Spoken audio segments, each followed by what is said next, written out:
2018. This is the regular monthly meeting of CFAC, the Citizens Finance Advisory Committee. We have a quorum present. All members are in attendance except John Irwin, excused for illness. So I'd like to call this meeting to order, and we will open up with committee member announcements, if there are any, starting on the left with Walter. Any announcements in general? Yeah, hi. Morro Bay and Bloom will be working on Saturday, August 25th out at Coleman Beach parking lot, which is across the street from the vehicle entrance to the old power plant. And we'll be working for 2 hours. We quit promptly at 11, and we'll be spiffing up the landscaping at that location. Thank you, Walter. Thank you for that service. Don? Okay, thank you. Dave? John? Bart? No, and no here. So, okay, so I'll open it up to public comment. Seeing none, close public comment. And let's proceed with the consent calendar. First item is the approval of minutes for the June 23rd Joint Community Workshop. And from what I could see, that looked okay. Does anybody have any corrections? That's agenda item A1, consent. All right, then let's move on, and then we'll do a motion all at once to agenda item A2. That is approval of the minutes for the June 25th Joint Advisory Committee consisting of three boards consisting of WRFCAC, Water Reclamation Facility, CFAC, Citizens Finance Advisory Committee, and the Public Works Advisory Board. And are there any corrections or updates on those that anyone would like to make or suggest? I have one. If we can check the attendance on that, Jennifer, please. I believe Jesse Barron, a new member of WRFCAC, was in attendance at that meeting, and that's not recorded here. We can do that. Okay. And then let's proceed to item A3, that is the approval of the minutes of last month's meeting, that meeting that was held on July 17th, 2018. Any corrections or updates to that? Yes, I have one. Item 3 is showing as second quarter investment report, and I believe it was third quarter. Third quarter. Yeah. And then just, I'd like to make a suggestion that whoever puts together the minutes do the description of the agenda items verbatim for what's actually on the agenda. So like, for example, item 2 on the minutes here, it says discussion and input on the single source purchase of the new fire engine and financing plan. And on the agenda, it said, recommend to the City Council authorization for sole source purchase of a fire engine pumper from Pierce Manufacturing. And so on the agenda, it's clear that it was an action item for the committee to take. And on the minutes, it doesn't really appear that way. So just as, normal practice, I would think that the minutes would reflect verbatim what was on the agenda. Okay. Okay. And one other item, I think it was item B5, during the public comment, it said resident Cindy, that was Cindy Batonte, if we could add that last name. Betonte, it's on the last page of the minutes.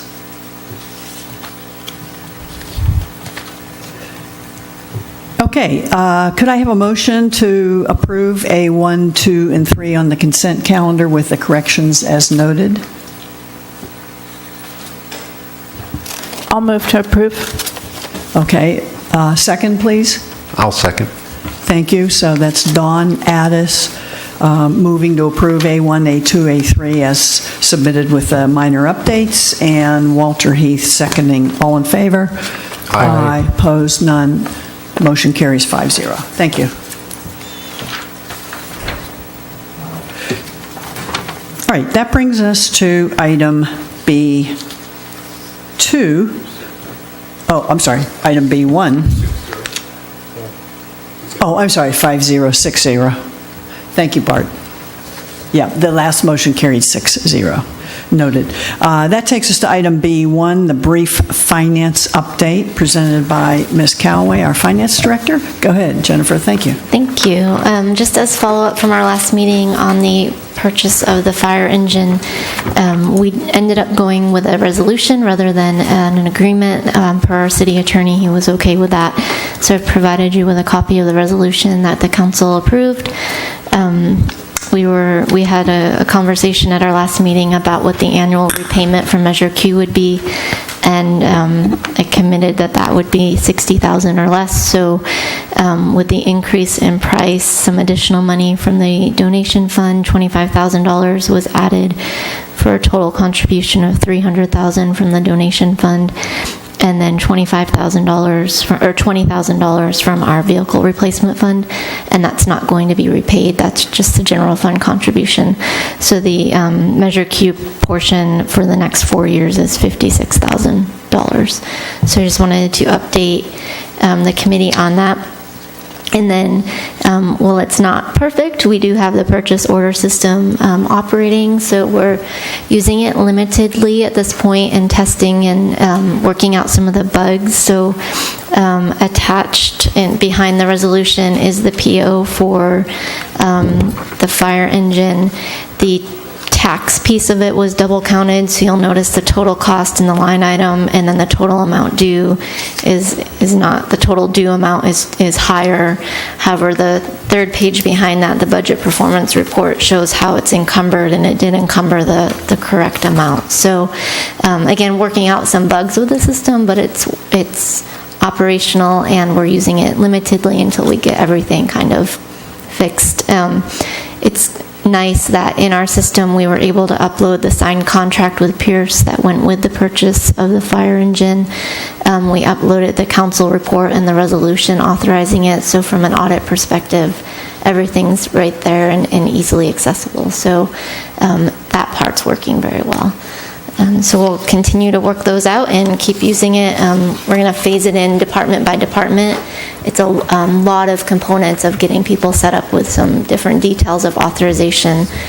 So we'll do that on a kind of a rotational basis, going through and set up procedures for the staff that'll be entering the POs and approving POs to make sure business license and insurance and all of that is captured for each of those. So that's the update on the fire engine and the PO. And then lastly, we're wrapping or into year end at this point.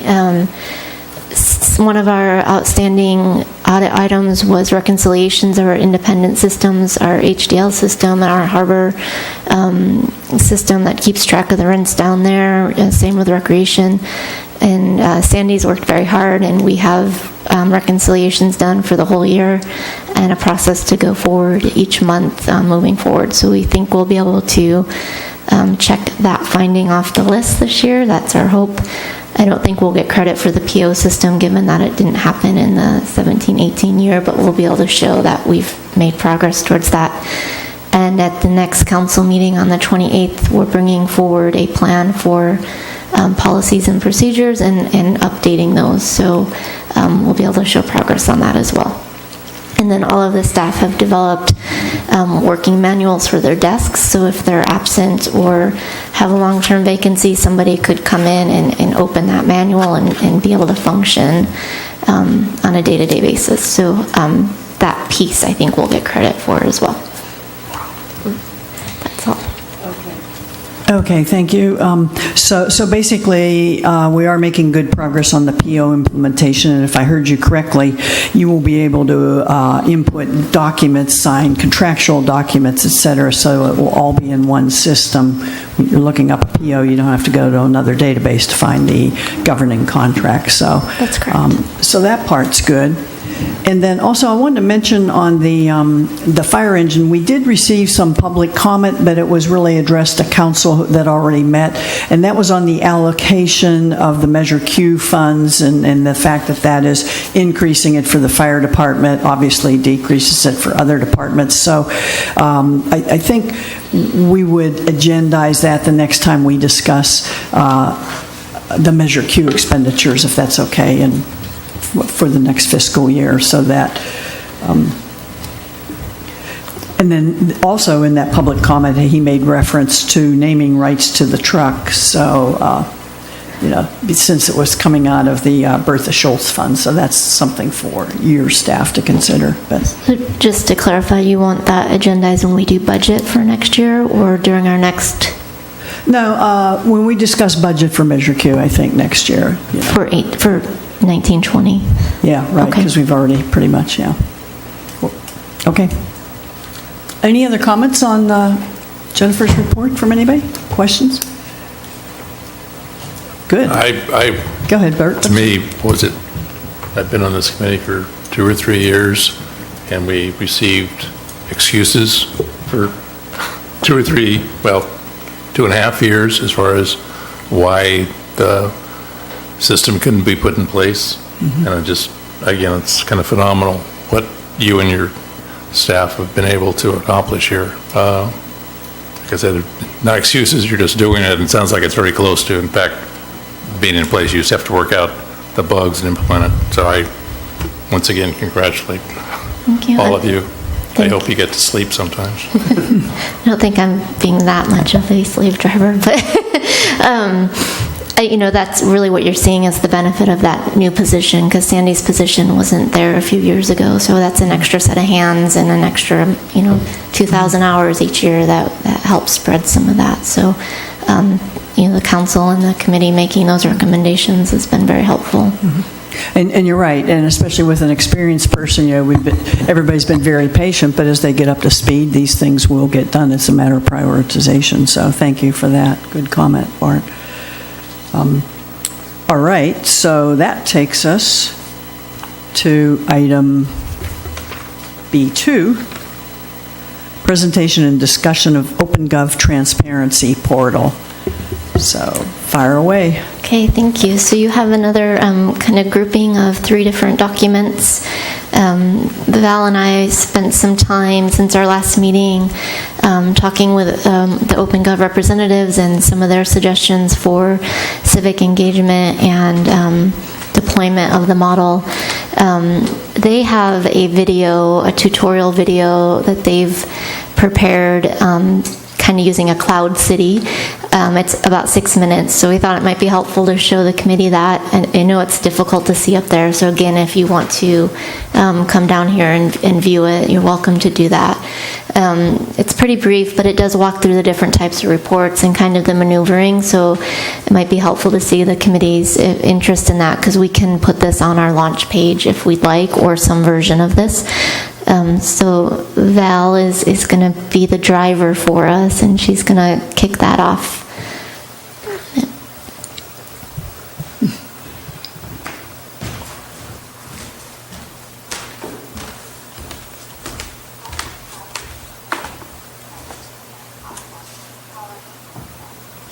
I think we'll hold, we're having some, maybe AGP can help with the sound.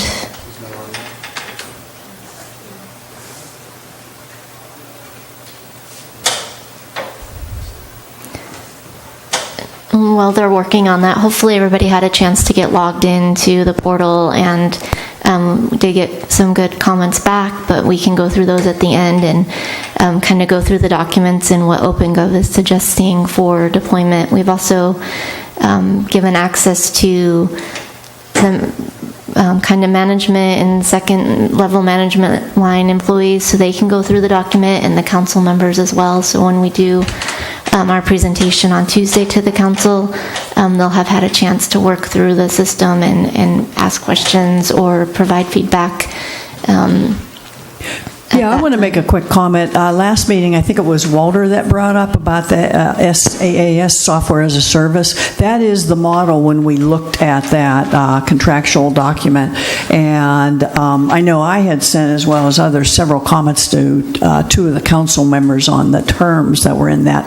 But I think it was a great suggestion, Walter, and it also is the way you want to buy this type of software, where it's priced more on the benefit received and the number of users, et cetera, versus your former model, which that would have been six figures at least to purchase that kind of software on your typical software license arrangement, plus your follow-on 18 to 22% maintenance. So that's good that you guys did it that way. It's a very low initial investment, and see how it works. So good point. I think we're good to go.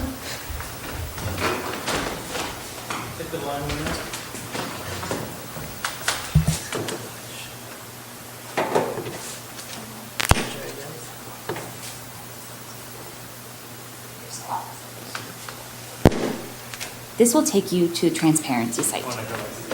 On the left-hand side of the screen,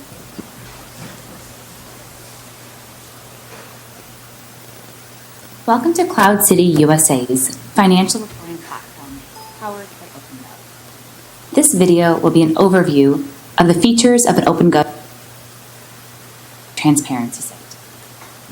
When you reach the welcome screen, click View Report.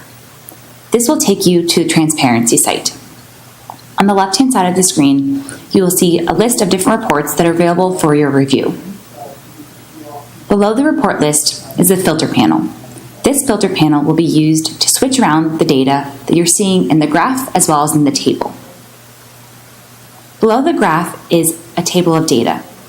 This table of data contains the raw numbers and amounts that are making up the graph above. If you call your attention to the left-hand side of the screen, to the filter panel, you'll notice that right now it is showing expenses broken down by expense type. On the graph, we see a series of different colors. These colors correspond to the legend on the right-hand side. The filter panel on the left, as well as the legend on the right, have a relationship. So, the different expense types listed in the filters are shown here on the right-hand side. The colors of the legend also correspond to the colors on the graph. Clicking into Personnel Services in the legend will update the graph. Also, the table of data below will update any time an action is taken with the legend or with the graph. To look at the different Personnel Services costs by department, you'll come over to the filter panel on the left and switch this from expenses broken down by expense type to be broken down by departments. Now you can see all of the personnel services expenses by department. If you're interested in looking at just public safety, you can hover over and click on the tan part of the graph. This will now update to show you the personnel services expenses for the police department. If you're interested in looking at more detailed information, you can come back over to the filter panel and break it down by expense type again to see the different details that make up personnel services for the police department. You can continue to drill down into the information by using the graph or by using the legend. Clicking into the darker blue salaries and wages will isolate all of the different salaries and wages expenses for the police department. Clicking into non-exempt salaries, again, will isolate even further down. Below, the table of data has also been updating as actions have been taken above. If you're interested in looking at the graph as a line graph or a stack graph, you can switch to the different types over here on the right-hand side.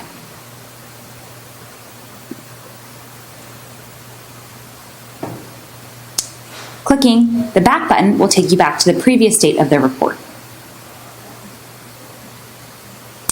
Clicking into bar graph also will revert it back to a bar graph. You may notice that some of the bars are shaded and some have a solid gradient to them. Anything that is shaded is budget data, and anything that is solid is actual data in OPENGOV. In this report, we're looking at annual data from 2012 through budget data for 17-18.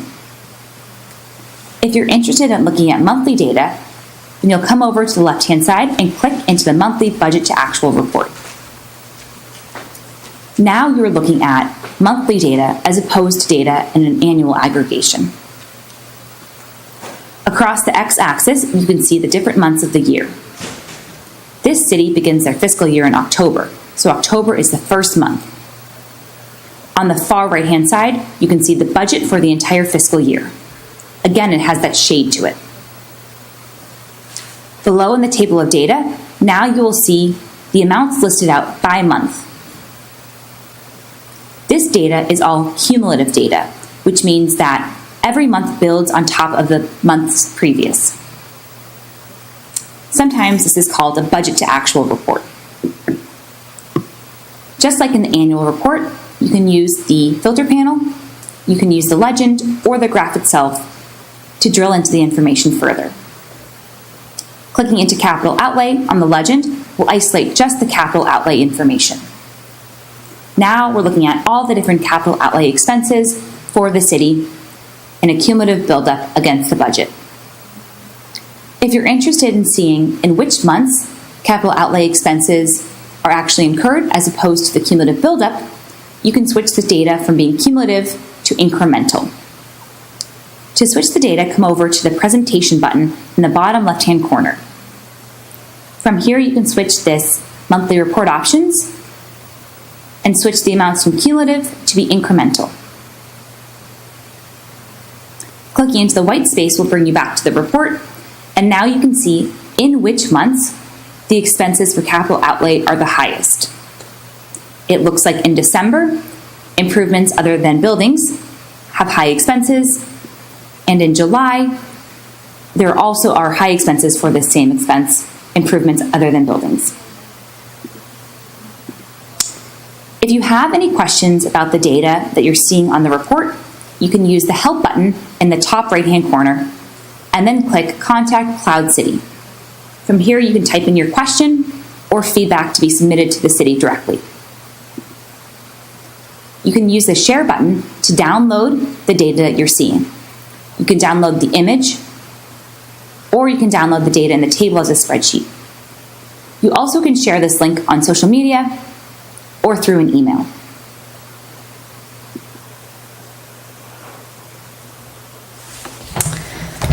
So that's kind of their generic video, and they also give us some links to various cities that have launch sites set up, and a lot of them will, there's one city in particular, Val, I think it's the second one there,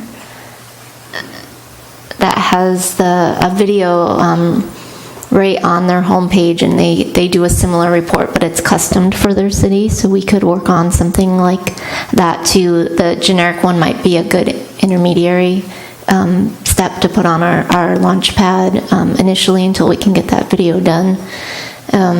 You also, this is the one that has, they've done their own transparency portal video, and then down at the bottom underneath that there's, I think, frequently asked questions, some different screenshots of the most useful reports that they have. So we can send out links to these to the committee if you'd like, and then you can maybe give us feedback, what you like, what you don't, and maybe we can model after the high points of each of these. They all are a little different and a little custom. On the transparency portals themselves, there's the reports are listed in different ways. On the left-hand side under views, they're either listed very generically, like this one says general fund reserve revenues, I think. The other site that they gave us is more like a question, and you can click on it and give you the data that answers that question. So we'll send links to these out to you, and you're welcome to give us feedback. We're going to do this at council on Tuesday, so any feedback we get before then we can share with the council during our discussion. It's going to be during a presentation, but we can still share the feedback with the committee. In terms of the other documents that they gave us, there's the navigating your reports. This is something that we could attach right to our Launchpad, and somebody could just open it up and read what the different reports are. So that's kind of already done for us, which is nice. They give another document on how-to guide, and again, we can just attach this. It has some frequently asked questions. It talks about some of the different charts, and I think these are responsive to some of the questions that were provided before today's meeting. And then the last document about preparing for your public launch kind of gives us a little bit of a roadmap, and on the back you'll notice that there's a communications representative that will work with us. There's no charge for that, so we're going to set up a conversation with him and kind of get a plan intact for doing a press release or notifications out to the community on this being launched, and some different training opportunities. I haven't had a chance to get in touch with the library yet on utilizing their computer area to offer some trainings, but we can certainly look into doing that and do some kind of like what we've been doing with the wharf in terms of office hours, and invite people to come in and do hands-on training if that's something that would be useful. And then in terms of our own site, we have been working on doing a Measure Q report. We don't have it saved yet for public view, but narrowing down just for Measure Q what the expenditures are and revenues coming in, and sorting through by vendors. And I think that came up with our last discussion, and then was also in one of the comments. So it would be very easy for the committee or anybody in the public to go through and see where we are with our expenditures for Measure Q and what we've expensed that on. Not suggesting that would be in lieu of the regular reports that you get, but just as more detail perhaps than you've been seeing in the past. We've also, Valerie worked with our representative this morning, and they got everything updated through today, so there is current information on there now. We've talked to them about the integration feature that we discussed at the last meeting. They have a kind of an intermediate step where there's an STP download, so we can download our data to the STP, and then it'll automatically integrate into the system. It alleviates some of the concern about them having access to our GL accounts, and I think it'll make things a little quicker on our end. So we're been given a new representative that kind of specializes in that. It's not going to delay the deployment. We'll just manually upload until we get that going, but we're going to pursue that option at this point to kind of just be a quicker process going forward. And then, I kind of left this a little bit vague in terms of feedback from the committee on other outstanding questions. If you have any thoughts on deployment on the launch pages, the ease of using it when you went through it, the material that was there and the information that was there. There was concern last time about it being up to date and accurate, and I hope the community will realize that there's always adjustments that are made. Transfers aren't made every month necessarily. We do them quarterly. In a lot of cases, interest isn't posted every month. So it won't be uncommon that you may look at a report and go back 2 months later and it be slightly different, and that's to be expected, and we'd be able to show why, but there will be changes as we do adjustments. So hopefully the community realizes that and can understand that going forward. So thank you, Jennifer. I'd like to hear from the committee members on our comments or what your experience has been, and in case we have any questions while Valerie's here, we may ask you too. So Bart, you want to start? Yeah, I must admit I didn't go through it a lot, but I wanted to make sure I could get in, I could move around, and it was really, that was at least a month ago, but it's really quite easy to do that. Is it going to be noted somewhere as far as keeping in mind that some data can change due to reallocations or adjustments, but that what the data is good through whatever, and I think it wasn't too clear last time, as I recall, is if you can upload the data monthly or quarterly or whatever. I don't know if you've decided that yet, but then to whatever that is, to have that posted so it's real clear that this data is through whatever, and then you can have the qualifiers underneath that you just went through. The other question I had was, what are the statistics? And again, you may have answered that last time, but are you going to be capturing how many people are looking at it, how often, how many different people, all the normal web statistics, because as much as you want feedback, that tells you a lot. It's just, what is the traffic going through there, or is it just John Jones who's kind of likes to do that? Right. So Val just pulled up, there's this analytics tool piece of it, and it tells you how many views you've had, how long the average person has stayed on the site. I think we can drill down into maybe what reports are being viewed most frequently, if I'm remembering correctly. So there are some analytics in there trying to balance, you don't want to always be watching over somebody, so we're not tracking down to real finite detail as to, what vendors are frequently searched or that kind of thing, but it will tell you how long people are spending on the site and how many people are visiting.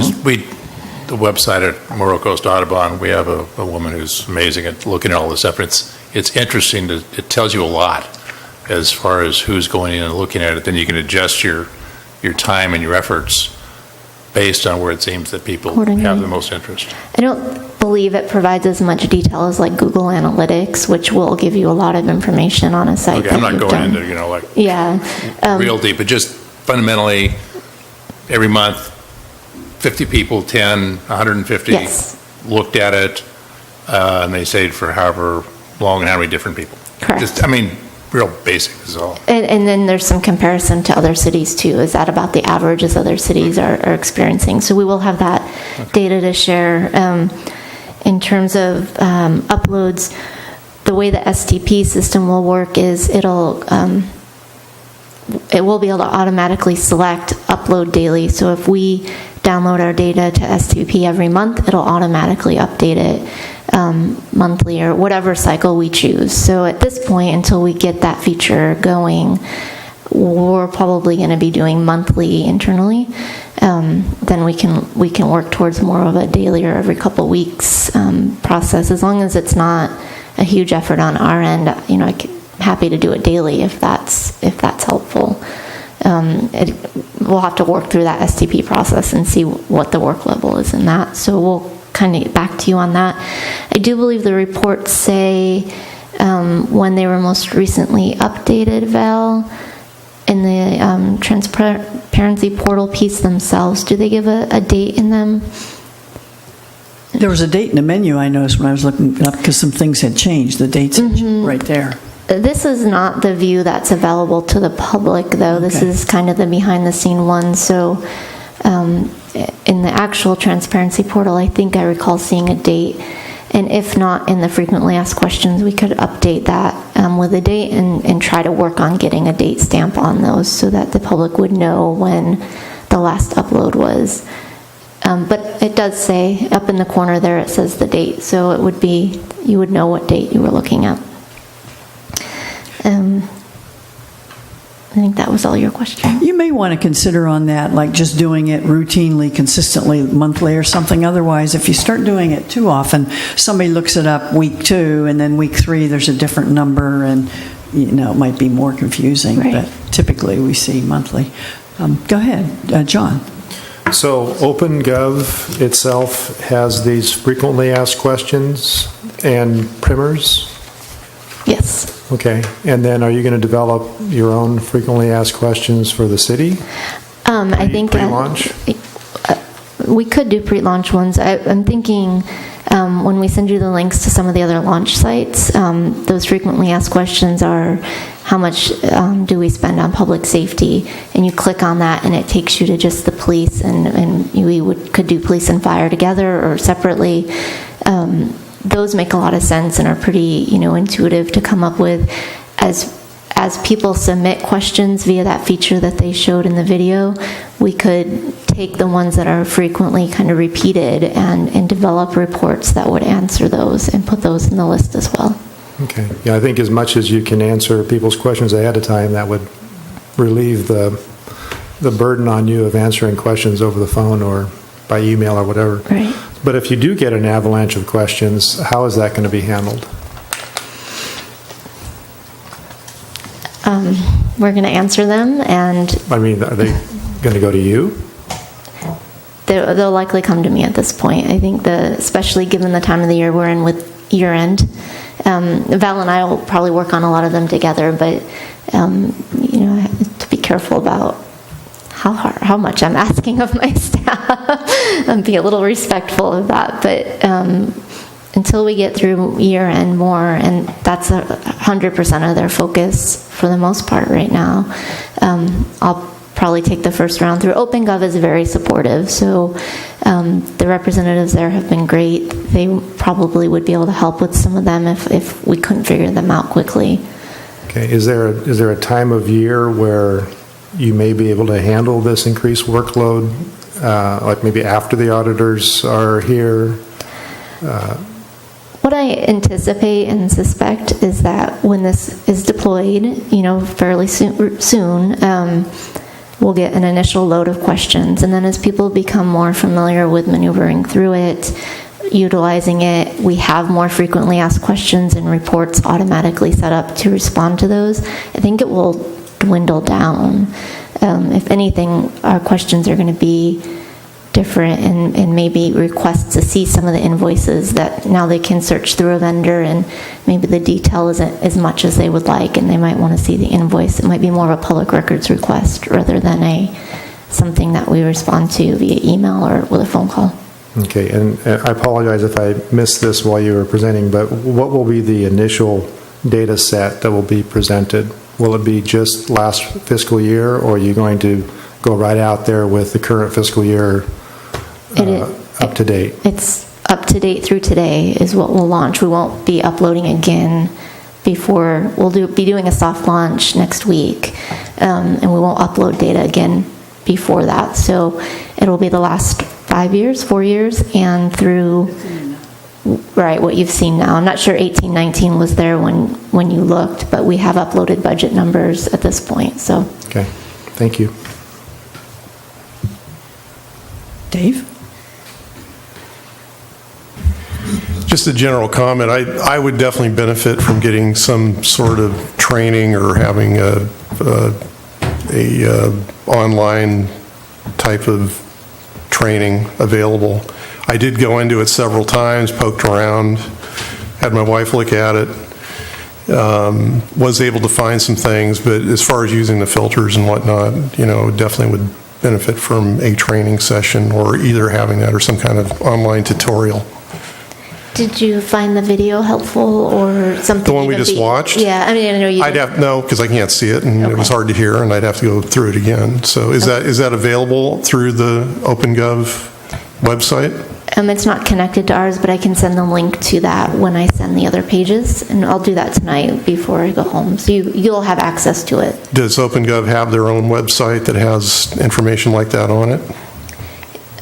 If you go to opengov.com, I'm not sure what's on there though, so Okay. yeah. I'll send you the link to that particular video, and then you'll see in the One City on their launch pad, they've done their own. It's about 12 minutes, and you can watch that one as well and see if you get more out of that, and then just give some feedback back on which one, if either you find useful. And then a question, are the other departments planning on using this site as well? For example, the Community Development Department, maybe putting building permit information on there, the Police Department, possibly putting crime statistic information on there, that type of thing? It has functionality for that. At this point, we haven't even had the conversations about it. We're migrating to a CityWorks program, which has some, I think, duplicative things in terms of building permits and that kind of things from a community development perspective. So it might just be on our launchpad, we add a link to that instead of uploading into that. But we haven't had those conversations yet at this point, and in CityWorks, we're still operating under two systems as we test that as well. So hopefully in the future, we'll be able to upload all of that GIS data in terms of where, projects are happening, the whole kind of gamut of a transparency portal. Well, yeah, I could see putting, different departments putting information on there other than just having financial information available. And it would be, I think it'd be a good idea to have it all together in one place so people don't have to go hunting around looking for information or waiting for annual reports or things like that. So it would be good for the other departments to utilize it as well. I noticed that, you know, I was looking at some other communities, and it was surprising how many other cities had very little on there available, and then others had quite a bit. One of the notable ones for me was Abilene, Texas. They had all kinds of different reports on there, financial reports, information about their airport, police crime statistics, that kind of thing. So it's obviously utilized to some degree more than others by different communities. Don? Yeah. In terms of the adjustments, I would make sure you include that in any meetings that you do. I don't think that people are going to be that understanding unless you get out in front of that. A lot of this talks about, in preparing, making it an engaging site. And I think one of the most engaging things you can do is have something that counts down to important dates. And I don't know if they offer a countdown clock to important budget meetings, or a link to a calendar so that people know when the budget meetings are coming. I know it's on the website, but if they could get it from right in here. And I know you want to do a soft launch next week. It talks about leveraging milestones. I think that's a good idea in terms of getting the public interested, is looking at what else is happening already in the budget process. And then in terms of customizing the video, I wasn't sure if you were saying you can make a whole new video that's just our own, or you can just link our reports to what that video is already talking about. We would make our own and kind of model it after that, but use our own reports, and instead of a fiscal year that starts in October, for example, you know, ours is not. So kind of use that as a narrative, if you will, but use our site to do the maneuvering and show what our different report views are and what we've saved for frequently asked questions. Like, so do we have to use police? I'm just wondering if if we have a budget success story, that could be the focus of that video. I think we would try to go through a multiple number of different reports. Mm-hmm. So, you know, show Measure Q, the wharf is obviously going to be a big interest one.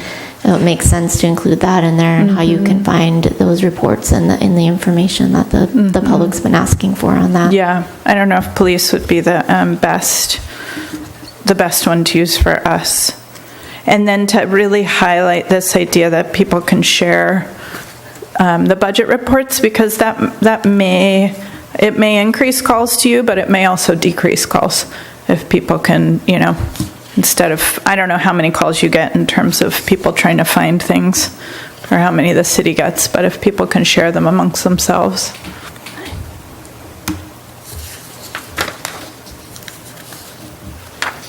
That was it. Thank you, Don. Good comments. Walter? Nothing, Madam Chair. Okay. Thanks, Walter. I had a couple comments. Number one, I did find it fairly easy and intuitive, but I do have some background in this in the private sector. But with any system, I think it's sometimes a little difficult to make sure you are really capturing it correctly. For instance, I was looking for the accumulation fund balances, and I was able to find them quite easily. But, you know, I wanted to confirm with you and staff to make sure I had not missed anything. So that's where the user guide and the instructions will come in very handy. That video, if you send us that video link, that was exactly what I was nosing around trying to find. But I'd like to go through it in slow motion, I guess. The other thing is, on the bottom, Valerie might know this, when you see all the numbers there, I was trying to click on them and sum them up like a spreadsheet. Can you not do that? Or I think it said in the video you have to download it Yeah, you can download into Excel. But you can't just do it on the screen and see what it was. Like if you're, particularly somebody be looking for transactions or do a specific vendor or specific project, whatever, and there's 30 things because you're at the end of the year, 30 line items. How would you get the total of those? Or would you, you know, send it over to a CSV or Excel file? So that might be I mean, that would be what I would do, because it would be just to the make sure. quickest. But I know when we were looking at Measure Q, and we started sorting by a defined date range, so a fiscal year, it would total up that fiscal year. So if we went into like a vendor detail transaction, Val, and maybe pulled up, searched or filtered by a vendor, and see if it gives you a... I didn't see a total at the bottom, that's what I was looking for, basically. If you, yeah.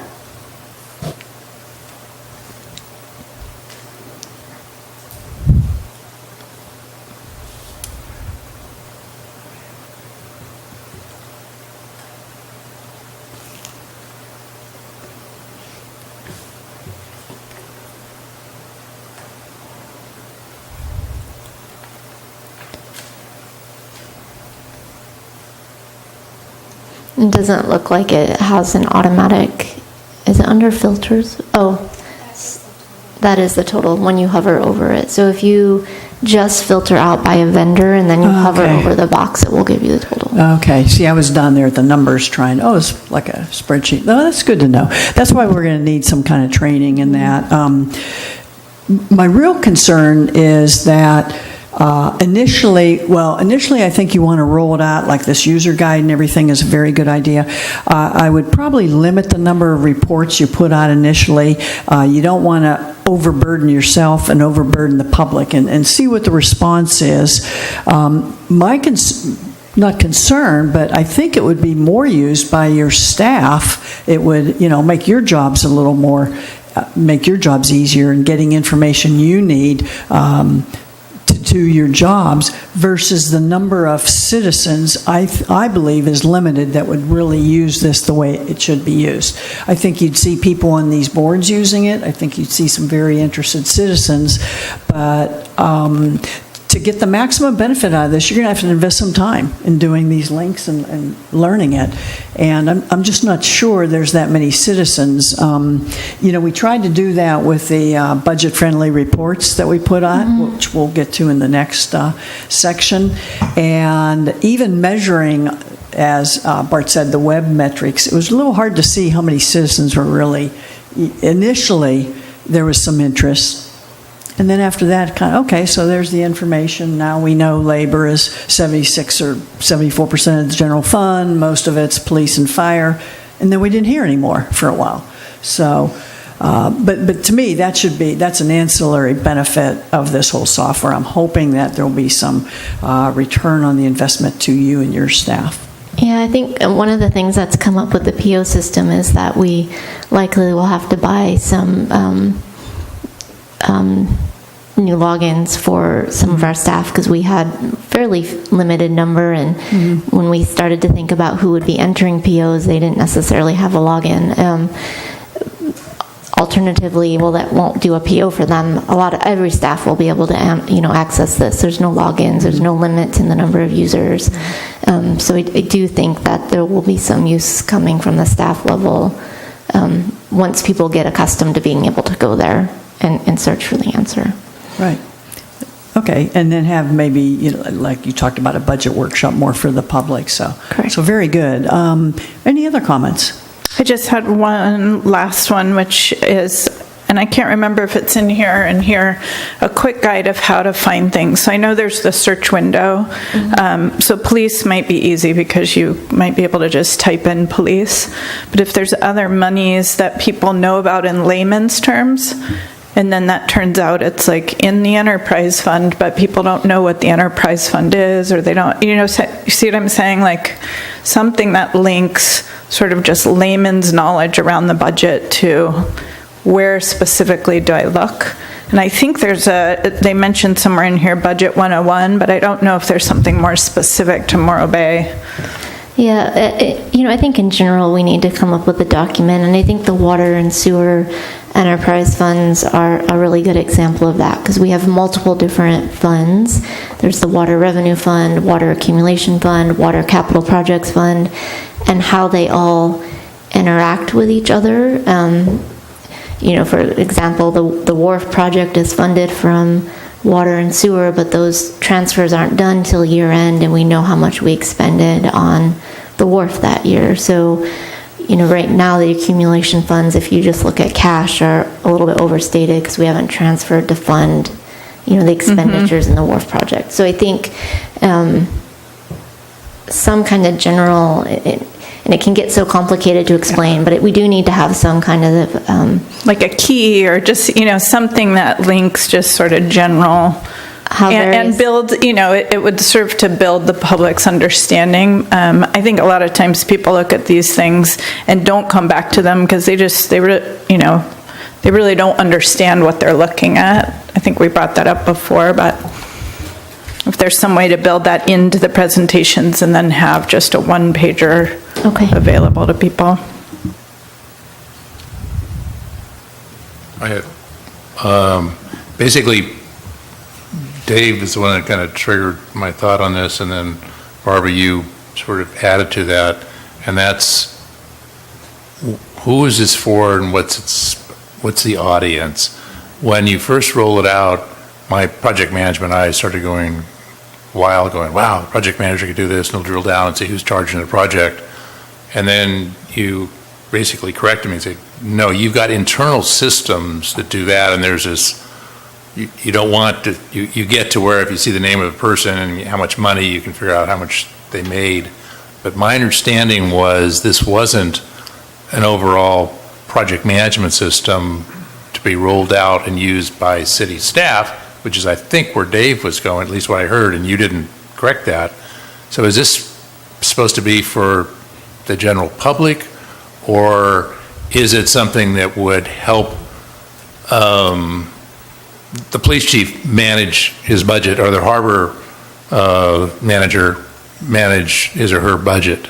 Because I heard that, no, you've already got your internal systems. In fact, those are the ones that basically get uploaded on some basis. So maybe help me understand what this is supposed to do for somebody vis-a-vis the city staff versus what you've got now. So our actual finance system, our internal system, we have a limited number of users. All the directors have access, everybody in finance has access, the managers in the departments have access, and then the account techs that are maybe entering AP invoices and that kind of thing. For the finance side, all staff have access to the timekeeping system because they have to go in and enter their time. But there's staff in different departments at different level that maybe could have a need to look up a budget report, but because we don't have unlimited number of users, they don't have a login to our finance system. In that case, they could go and look at this without a login because you don't need one for that. We're not limited by the number of people that can sign on to this program. And the other thing with the OPENGOV platform and the way it's displayed is that some people find it easier to read than some of our printouts from our finance system, which you've seen, when we've given you reports. They're not, when you start looking at accumulated transactions and the detail behind that, not everybody has an interest in those or really can understand what they're saying. These are pretty straightforward and to the level that any staff member probably needs that doesn't have a higher level of use in our finance system. The intent when we purchased it was for the community. The ancillary benefit is that all staff will be able to access it and hopefully utilize it and it be of benefit to them.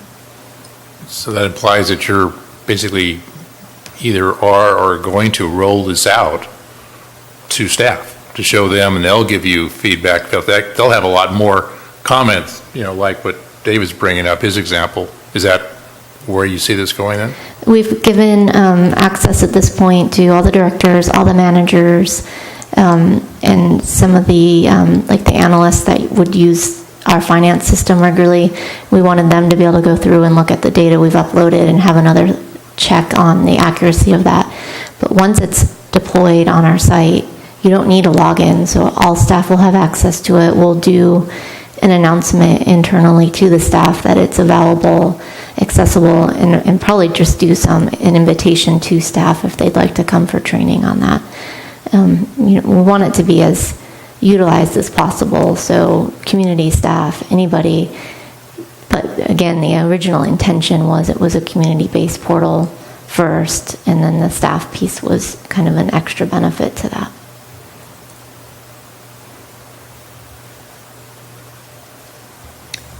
Okay, any other comments from you? All right, so good discussion. So you have some of our thoughts and notes, and if we have any more, we will send these to you. Correct. And thanks for the update. It'll be presented to council next Tuesday, which is August 28th. Okay, good. So, and then if we have any comments on these handouts, on the guide and that, some of that I glanced at looks pretty good, so, and it's not overwhelming, so that's good. All right, so that takes us to item B3, the fiscal year budget brief proposal brochure. If you'd like to. Sure. Do you have any comments on that, Jennifer, first? So I put up an actual folded printed one at each of your stations, and it's just in draft form at this point. I know it's one of the goals that the committee has been working on. Not everybody is going to be able to access OpenGov if they don't have internet access at home or maybe not computer savvy in that way. So I think it's still beneficial to have something that you can quickly pull if they come into City Hall or want to look at. It's always a challenge as to how much information can fit on one piece of paper in some kind of legible form. So this was something I did for another agency I worked for, and I just updated it with our information. It doesn't have to be a brochure. It doesn't have to have this information, but I thought it might be helpful to have something to start the conversation with. I can kind of envision if the format's something you like, or even a different format, that maybe we have multiple of these, and you maybe have a Measure Q specific one, and some of those special funds that have more attention, maybe tourism. Probably the Wharf Project, something specific on that. So if there's interest in doing that, we can put those together as well. But wanted to kind of initiate the conversation and get some feedback on this format, content. It's supposed to be a pretty broad overview. So, there's not really a lot of detail in here, but certainly open to hearing thoughts on the document or any other format you'd like. Okay, who wants to start? Go ahead, Dawn. Sure. I think I sent a number of comments, but number one, thank you for your work on OpenGov and on the brochure. It's really helpful to see it. And just my main one is the same as I had for OpenGov, that unless you really understand budgeting, people may not know what these various funds are, and so if there's a way to either link in here to where they can understand that in more layperson's terms, or to put it right in the document somehow, and I know there's space constrictions.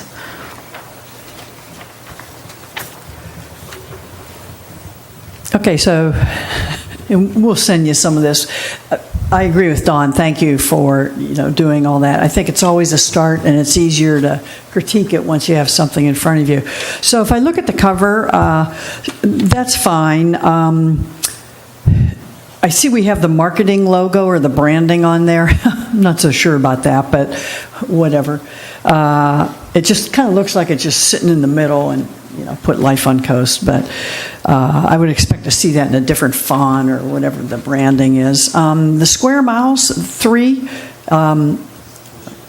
yeah, I thought it was, that looked very understated, so we would check on that. I like the website.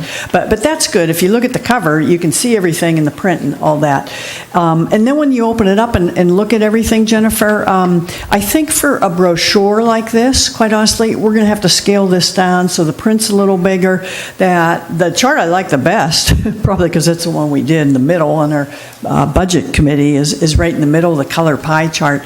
But you can't even read the fire, it's 2. So we're going to have to put that out there.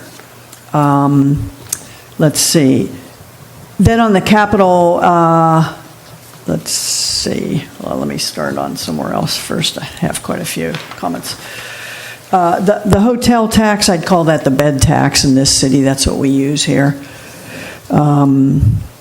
And then, like some of the detail, VLF, backfill property tax.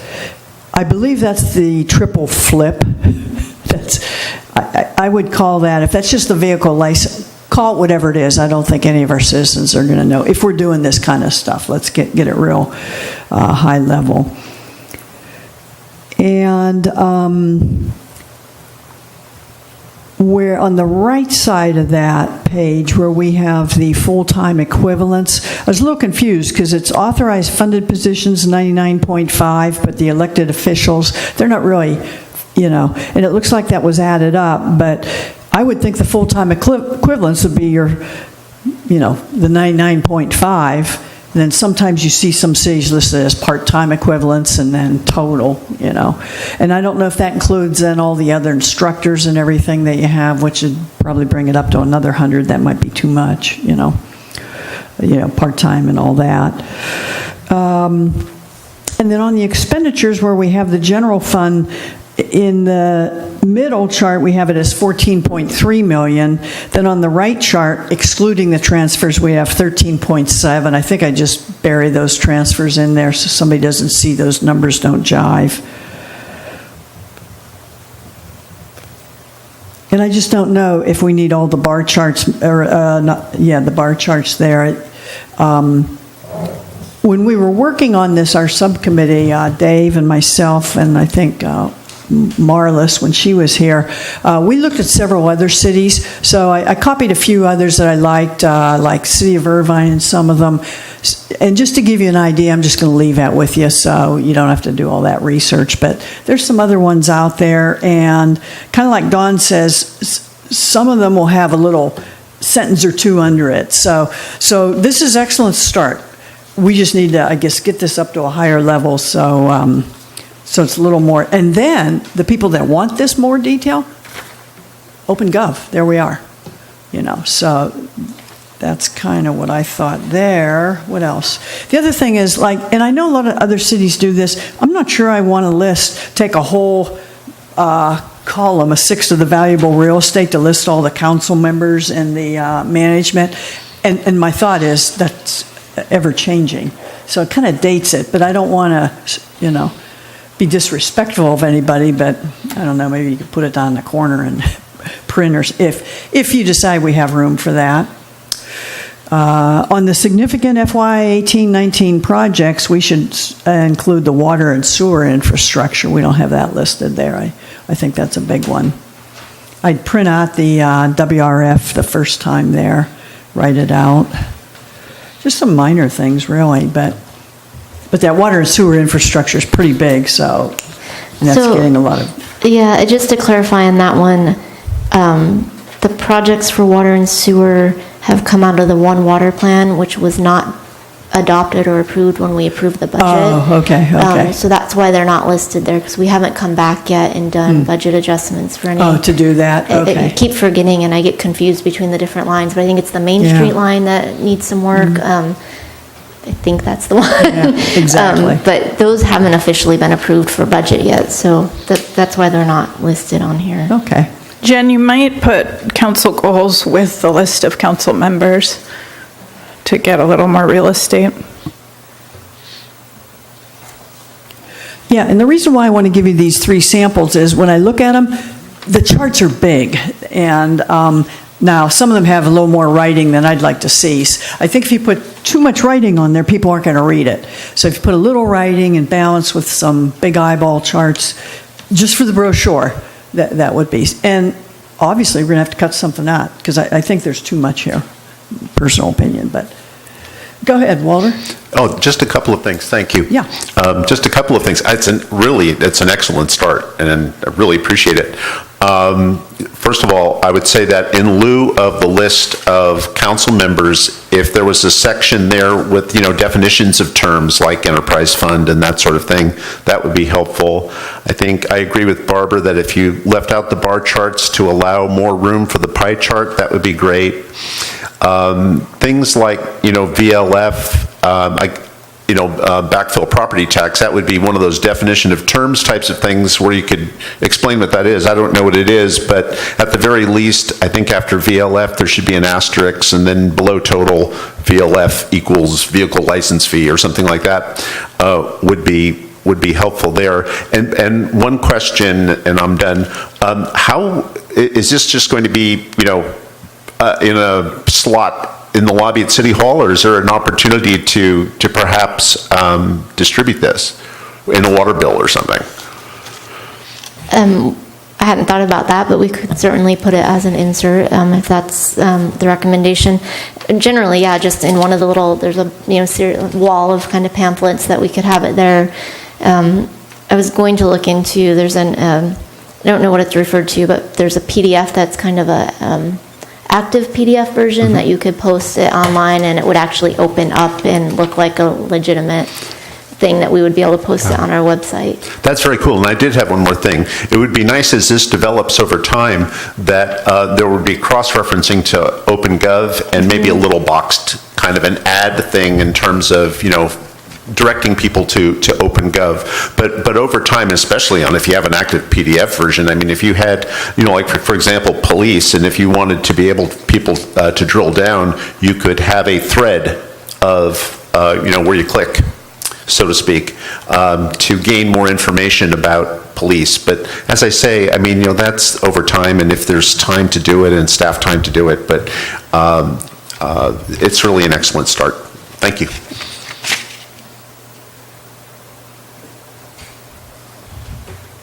Just wanted to comment. It does look similar to a lot of these types of budget summaries that I've seen with other agencies. The listing of the elected officials and the department heads and this other basically title page or whatever you want to call it, part of it takes up, it's taking up 2/3 of the back. It's good advertising, I guess, but it's good for people to know who their elected officials and the executive staff are, but we left all that out of the one that we did originally. We just focused on the data primarily, but it does look similar to a lot of other ones I've seen. Another comment, there's not much room here to do this. I don't know if it's possible to, but maybe put in some kind of a brief explanation of transfers. What are transfers?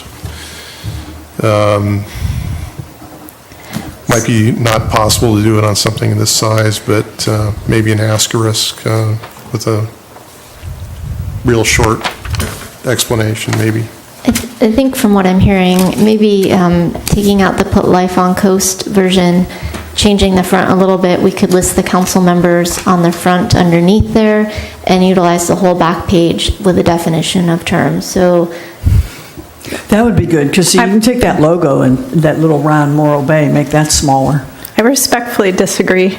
I think that part of the reason people don't look at budgets is because they don't understand how they connect to real life. And I think it's important, if this is for the public, that we give some sense of who our town is and what our priorities are. That's what our budget connects to, is real life people and real life things. I'm worried that making it, and I understand budgets are number focused, I'm a little bit concerned that taking character out of this is going to make just another document that nobody wants to look at. I think it's important, if this is our logo and this is the feel of our town, that that is a piece of what our budget is about. okay, let me. And we're on a data dump of giving you comments, and no matter what you do or your staff, somebody will come back and want it a different way. So you just have to kind of take a stab at it. And We'll do a round two, trying to keep the character in mind. And then Exactly, we'll yeah. have the conversation again. yeah, good comment. Okay. John? Jennifer, I'm a little old-fashioned, so I'd like to see the phone number on the front. And then on the list of capital projects, there's a typo. The fifth one down says improv. I don't think that's intended to be an abbreviation.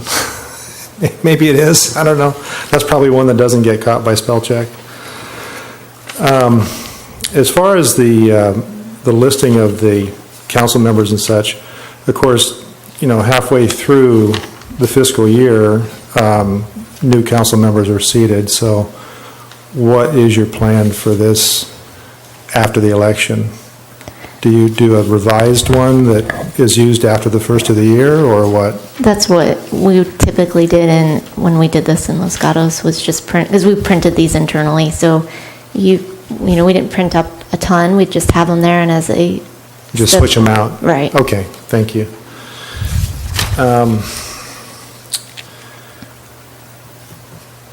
And then I think on the inside flap where you've got your citywide data,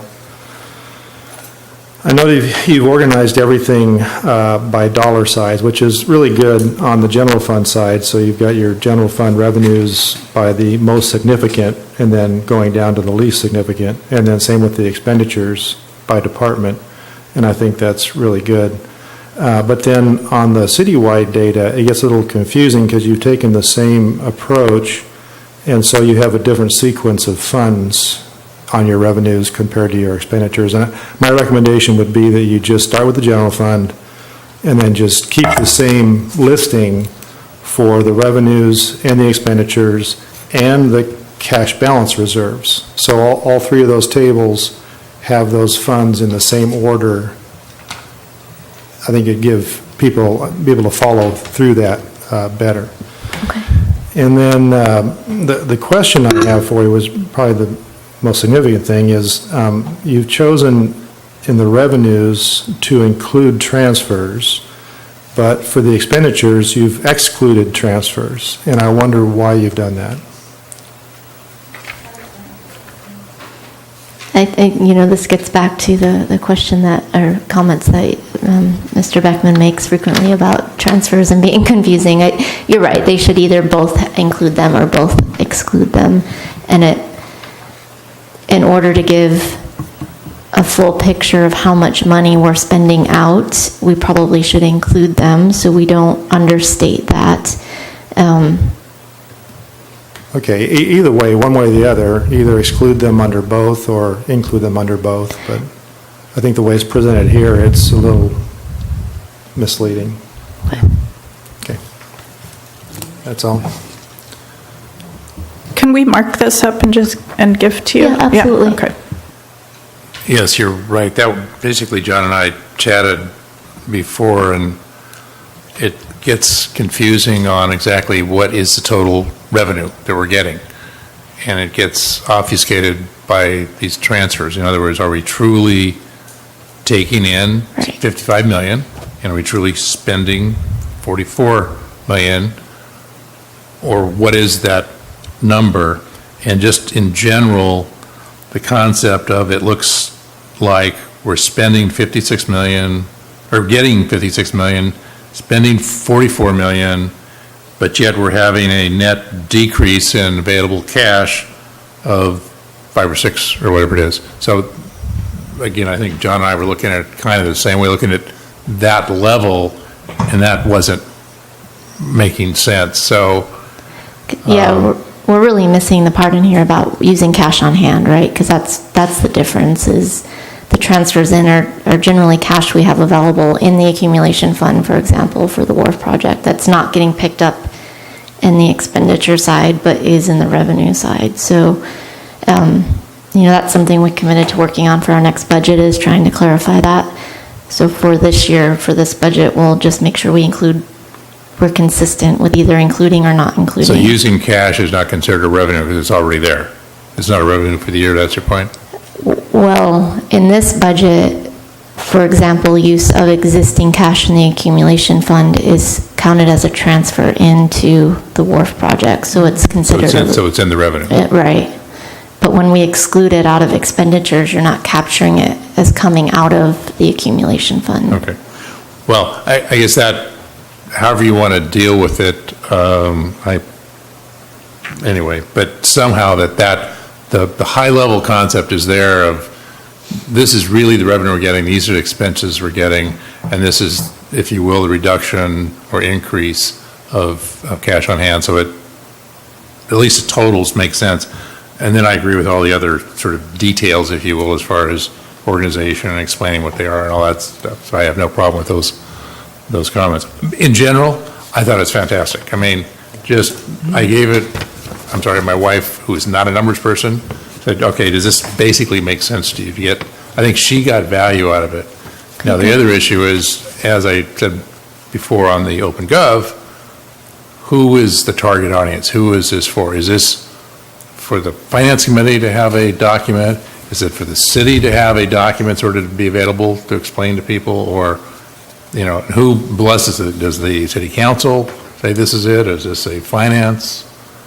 And I'm not sure by the comments here. We're kind of acting as if this is the replacement of our document. Is that what this is meant to be? Or is this going to be a city document?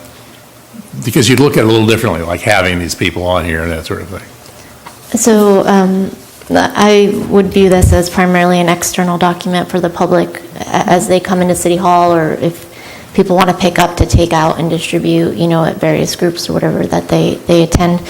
I understood that it was maybe one of the goals of this committee, and I didn't see it in the bylaws, so I think it came out of one of the goal sessions to develop kind of a budget-friendly document.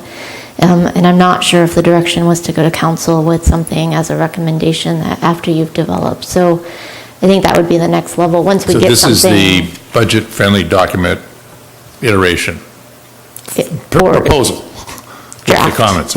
I see it as an expansion of what we did 2 years ago. We got something out there. It wasn't perfect. It was high level. It was on the website. But we didn't print them out or go to that expense. You got some pretty good feedback. But I think there was limited interest in the public because they won't all go to a website, unless they really want to go to find something. So it was a start. This is an expansion of it. You would probably put this on the website, and then you would also have it in printed version available. It's tremendously helpful. Every year we do a community profile for American Bloom before the judges come to give them background on the city and what we're doing.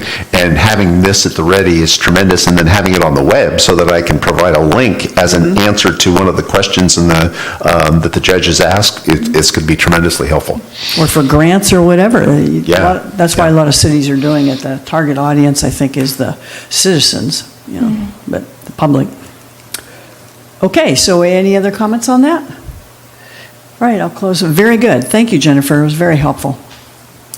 So we'll make those changes and then come back probably in September with another round. I view it as an iterative. By the time we get it done, then the names will change and you won't have to do a second version. So. That's true. Because you have interim staff there, it looks like, too, as well. So that would, okay, so that brings us to B4, future agenda items. So, just to, we'll bring this back, but then also we'll have the fourth quarter investment report. We were $34 off for balancing in June, and sometimes those numbers can be harder to find than large numbers, so Val has found it, and we're balanced now, but not in time to get the investment report out for this month, so we'll have that in September as well. Okay. And then anything else? I had a request for agenda item. Last time I had asked about socially responsive investing, since we're looking at the investment reports. And so I was wondering if you could bring us anything back. I think there are municipalities that have policies. And if we could have a short presentation on what that is and how municipalities do that with their investing. There are, and we can, if you'd like to have that Something be very brief. part of the fourth quarter investment, we can give you some examples or concepts of what other cities are doing, and then you can have a discussion about that. Yeah, I think we kind of discussed it a little bit where some of us were concerned it'd be very difficult to get, because of the blending of the stock funds and that companies are invested in. But if you can do something at a high level that's not, a lot of time and research. Sure. If the rest of the council is interested, or the rest of the committee is interested in seeing that. My understanding was that you don't there are no stock funds, that it's all money market instruments. So some of the policies that I've seen briefly are, for example, who we use as our broker doesn't invest with certain, maybe they're not our investments, but as a company, they don't invest in some of the more controversial items. So they're pretty broad in that sense, and that's how some cities have worked in that socially responsible investing aspect into their policies. So I'm happy to bring back some examples, and again, it'd be pretty high level, and we can have a conversation. And I'm not asking for us to make decisions so much as get the information, because I had asked the question if that exists, if it's possible, and so Jen was going to get back to us, and so that's what I'm not asking for, the details and the specifics, but just that we can get information on socially responsible investing by municipality, by cities like ours. Okay, that's fair. I think like with everything, it's like, we're going to have to bring this guide back and some other things with OpenGov. So I'm just looking at prioritization and how we get, things done. But if that can be accommodated easily, then that's well worth our time to look at that. So I would agree. Any other thoughts on that? Is that information that you would have pretty readily available, or is that going to be a lot of work for you? No, that's, there's a handful of cities that I know of that have, I'll either just copy the investment policy or the section about that. Santa Barbara, for instance, I think is one that within the last year or so modified theirs to do with the pipeline in Dakota, I think in South Dakota. So I'm not going to spend a lot of time analyzing. I'll just give you the information. Well, I'm just thinking a couple things, is that this isn't part of our work plan this year.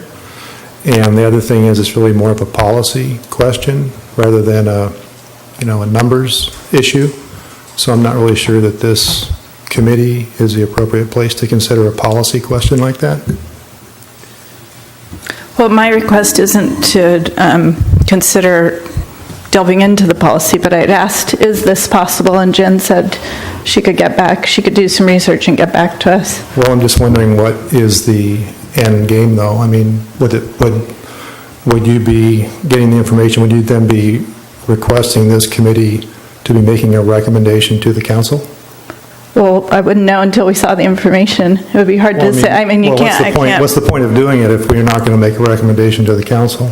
I'd like to see the information before prejudging if I would want to make a recommendation. I mean, I don't necessarily know that it's this committee's purview to go out on our own to make recommendations that aren't within our work plan. That's my question, is that it's not in our work plan. The council hasn't asked us to do it. It's a policy issue. And if we're not going to make a recommendation to the council, then why spend time on it? I just want to follow up on the question that was asked. Quite frankly, I could support it if there is such a thing. I express, particularly if we have money market investments right away, if we're not investing in issues, things we wouldn't want to invest in, so that part goes away. If it's a matter of having somebody we invest with, if that's the issue, then that's a pretty simple thing to look into, and I would personally support that kind of thing. I'm just not sure what the feasibility, what the practicality is of what you're going to find. And again, I mentioned our organization, Morro Coast Audubon. We said, let's look into that. And our investments, I think we did make one change. It was one portfolio that we moved into, but the rest of them were all so broad that how do you find the winners and losers? Because virtually all of them have somebody you probably don't want to invest in from a ethical, moral standpoint. So it was a very difficult thing to do without taking a hit on what you're earning. I would just add that in terms of a timing perspective, I mentioned on Tuesday that we're going to the council with a work plan to do both an update or compilation of financial policies, and then as well a fiscal emergency / sustainability plan, and how we're going to work through that process. So while we do have an investment policy, we do update it pretty regularly to stay current. And if there is any changes that would be made to that, it would work into that plan. So from a timing perspective, that is coming forward. But again, it's up to the committee. It's a tough one because, Dawn brings up a good point, but on the other hand, I know some of us have asked for other presentations like in data systems integration and some of that, and personally, we've held off because of the amount of work there's a lot of presentations we'd like to see from the staff, but we also, as John brings up, we're an advisory board chartered to do a certain amount of work, and that's what we should be focusing on. And right now, I've been an advocate of we have too much work on that plate now in terms of everything this committee will do. We're doing the best we can, and the more we want to do, the more we need staff because we are not familiar with your systems and your policies and your procedures. So I think it's really it's up to the committee, but you bring up an excellent point. Madam Chair, why are we doing this? Maybe we could get clarification. My understanding, correct me if I'm wrong, is that we're invested in a fund that small municipalities invest in, and the holdings of those are basically like the bond issues of other municipalities and counties and states. So it's all kind of like public entity stuff. There really isn't any private, it's not like, they're investing in coal companies and cigarette companies and oil companies and stuff. So that's our LEAF fund. LEAF, right. Local agency investment fund. But we have some CDs, so in theory it could apply to, company or CDs that we have investments with. And again, without bringing forward, I haven't spent a lot of time reading the different policies, so without bringing them to you, there could be some application. There are some cities that have developed broad statements in their policy that if it's not financially to the detriment of the city, it would be used in evaluating if you purchased a CD or went with a certain broker. So basically, you're looking at safe, muni bonds and public entity issues that are hanging right around 4%, and you're not investing in corporate bonds or anything like that, where you actually have, a private, where it's the private sector, right? Isn't there a distinction being made there? Yeah, we have, our CDs are all less than 4%. We're, Right, of course, these days, right. But it's not like you're buying General Motors corporate bonds. It's a state CD or a muni CD. It's all public. It's all public sector stuff? Not all our CDs are state-owned. Okay, so there is some private sector. There's some, we have some, and I'm drawing a blank right now on them, but I think that's where they make kind of these broad statements in their policies. Yeah, because I think there's some misunderstanding here in terms of, what we actually invest in. I don't really, that's what I care about if I were to care about anything. I wouldn't care about, what some other city is doing. I just want to know what we're doing. And I don't think we have much exposure to the kinds of things that could be controversial. I don't, off the top of my head, I can't say that. I don't think you do either. All of our investment reports so far are on the website under monthly reporting, so you can go and see the detail. And then on the 4th, or at our next meeting in September, you'll get the 4th quarter, and that lists each of our CDs. Sure. So that would be a time to have that conversation when you can see what those CDs are. Thank you. To be clear, though, this came up in the context of this committee being asked to look over the quarterly budget or the quarterly investment reports. And that's when I asked about this. I was told by people on this committee that it's not possible. I understand that it is possible and there are policies out there. And so I'm just asking for information on the policies. So I think the bylaws of the committee are to review the quarterly investment reports. And then the council recently added the quarterly financial reports as well.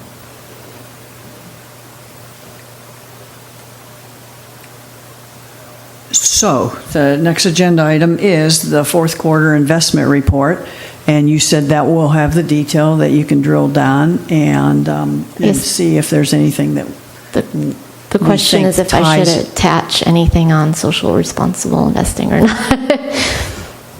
I think it would be more helpful just to have an attachment of what, and and obviously this is Dawn's thing, so she should weigh in, but an attachment of what the LEAF fund is invested in. And so that, we could look at it as part of the agenda packet. It's kind of what investments do you hold? That's, most funds will do that. I mean, I could go home right now and look at my portfolio and look at a stock fund and see what they're invested in.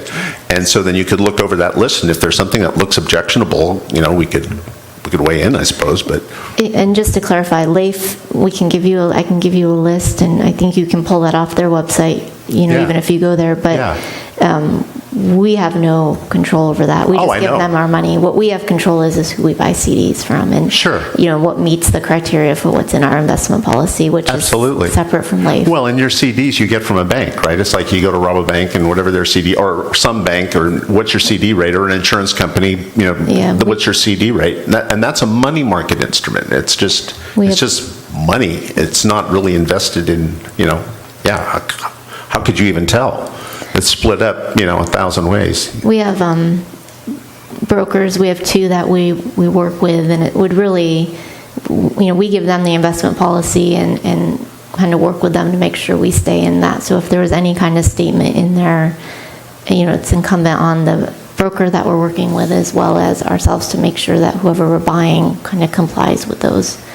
And again, I believe they all have that if it's not to a financial detriment. So if it's a choice between 2 CDs and, one company is more responsible as terms of how we define that than the other, we pick the one that is how I've interpreted the ones I've quickly looked at. But yeah.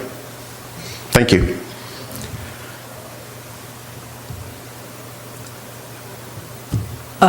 Okay, so let's go through the investment report, all right? And this committee also, I think it was about 2 years ago, went through the investment policy and updated it. So maybe we start there, and if Dawn or anyone wants to propose some language, that would be more in our purview than going on this research effort. Well, I'd be happy to suggest language, but I'd like to see what works for other cities.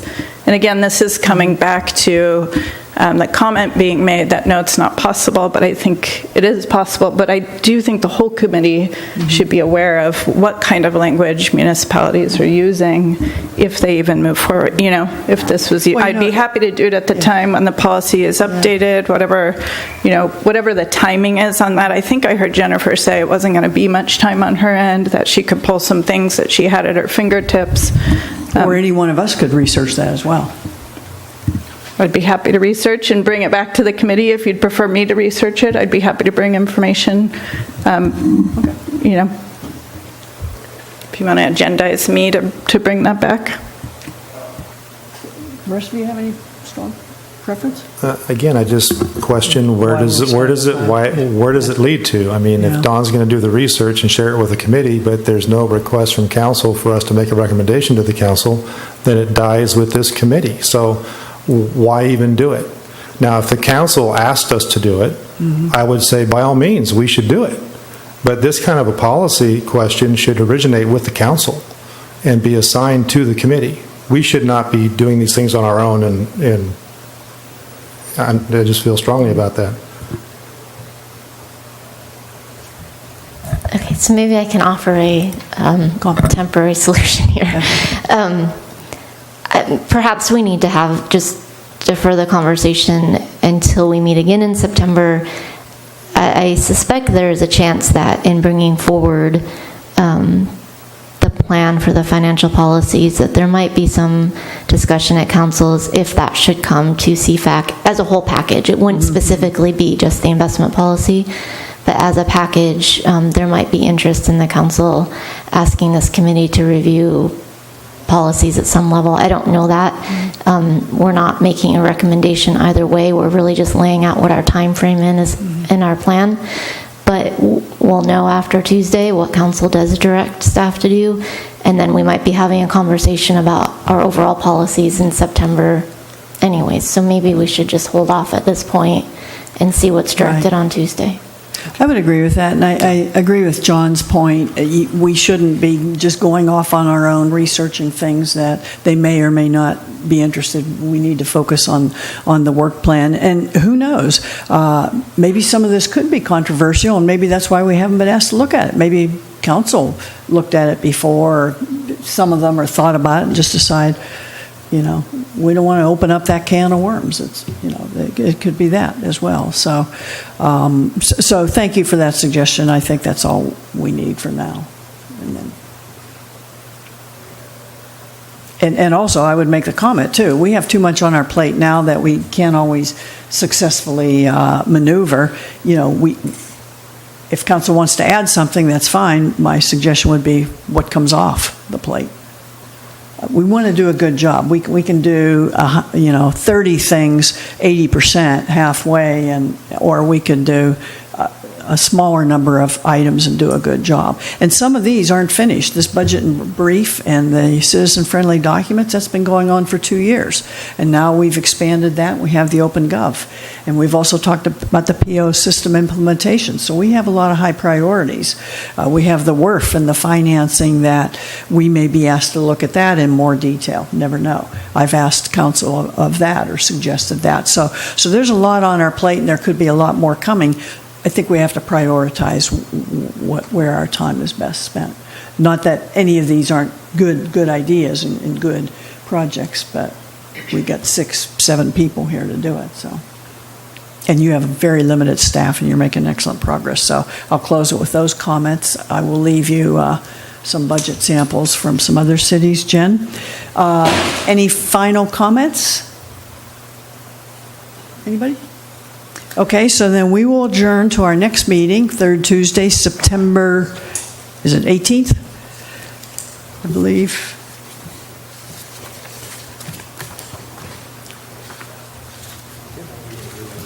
Yeah, September 18th, 2018, 3:30, that's all. Thank you.